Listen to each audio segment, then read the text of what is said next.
Hello வணக்கம். இன்றைக்கி நம்ம சேனலில் என்ன பார்க்க போகிறோன்னா, நோய் தீர்க்கும் அம்மன் கோயில் கஞ்சி.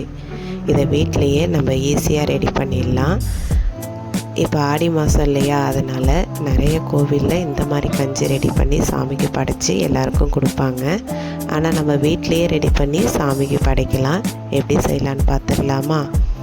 அதுக்கு நான் ஒரு 1/4 டம்ளர் அளவுக்கு பச்சை பயிர் எடுத்திருக்கேன். 1 டம்ளர் அளவுக்கு பச்சரிசி எடுத்திருக்கேன்.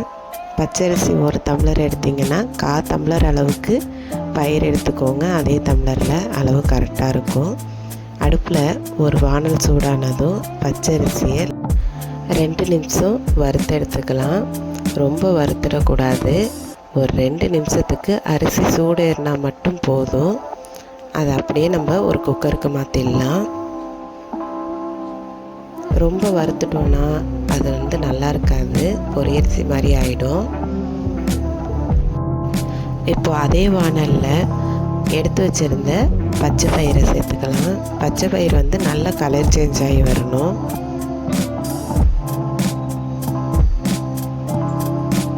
நல்ல கலர் சேஞ்ச் ஆகி வந்ததுக்கப்புறம் தான் அதை நம்ம மாற்றணும்.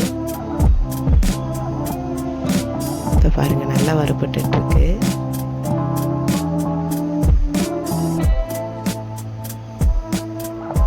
இது வறுத்துட்டு செய்கிறனால டக்குன்னு வெந்துடும் பச்சை பயிறு. இப்போ பாருங்க, நல்லா கலர் சேஞ்ச் ஆகிட்டு, அதுக்குன்னு கருகவும் விட்டுறக்கூடாது. நல்லா இந்த அளவுக்கு கலர் சேஞ்ச் ஆனது இதையும் நம்ம அந்த அரிசியை சேர்த்துருக்கோம் இல்லையா, அதே குக்கரில் மாற்றிக்கலாம். இதை நல்லா ஒரு 2-3 வாட்டி நல்லா கழுவி எடுத்துக்கணும். நல்லா கழுவி எடுத்ததுக்கப்புறம் இது கூட 4 டம்ளர் அளவுக்கு தண்ணி சேர்க்குறேன்.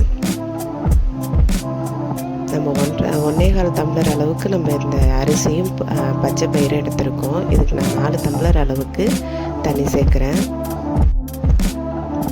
குக்கரில் விசில் வச்சிடலாம். ஒரு 5 விசில் வரட்டும்.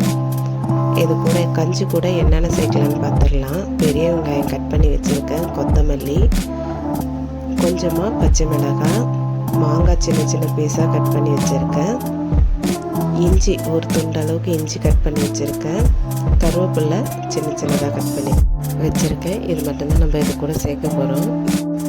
இப்போ குக்கரில் தம் போனதும் ஓப்பன் பண்ணி பார்த்தோன்னா நல்லா இது மாதிரி இருக்கும். அது இந்த கரண்டியாலேயும் நல்லா நம்ம மசிச்சு விட்டுறணும். சாதமும் பார்த்திங்கன்னா நல்லா வெந்திருந்தது. கையில் எடுத்து காட்டிடுங்க. கரண்டியால் 2-3 வாட்டி அதை நல்லா மசித்ததுக்கப்புறம் தேவையான அளவுக்கு தண்ணி சேர்த்துக்கலாம்.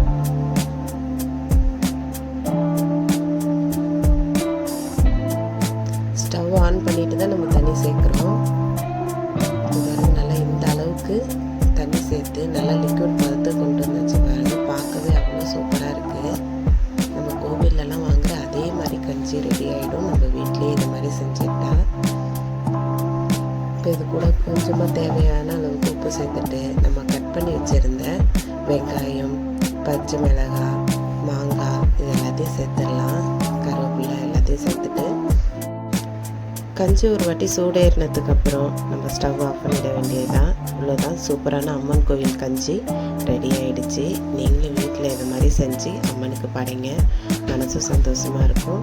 எல்லோரும் விரும்பியும் வீட்டில் சாப்பிடுவாங்க. இப்போல்லாம் நிறைய பேர் இந்த மாதிரி கஞ்சிலாம் கோவில்லே டக்குன்னு கிடைக்கிறதில்ல அப்படின்னு நினைக்கிறவங்க வீட்டில் ஒரு வாட்டி செஞ்சு இது மாதிரி நீங்களும் அம்மனுக்கு படைச்சா மாதிரியும் இருக்கும். எல்லாருக்கும் உங்கள் கையால் கொடுக்கலாம். கண்டிப்பாக ட்ரை பண்ணி பாருங்கள். வீடியோ பிடிச்சிருந்ததுன்னா லைக் பண்ணுங்கள், ஷேர் பண்ணுங்கள். மறக்காமல் நம்ம சேனலை சப்ஸ்கிரைப் பண்ணுங்கள். இந்த மாதிரி டெய்லி ஒரு வீடியோஸ் நம்ம சேனலில் வரும். சப்போர்ட் பண்ணுங்கள். யாராவது புதுசாக சேனலை பார்க்குறீங்கன்னா சப்ஸ்கிரைப் பண்ணுங்கள். தேங்க்யூ.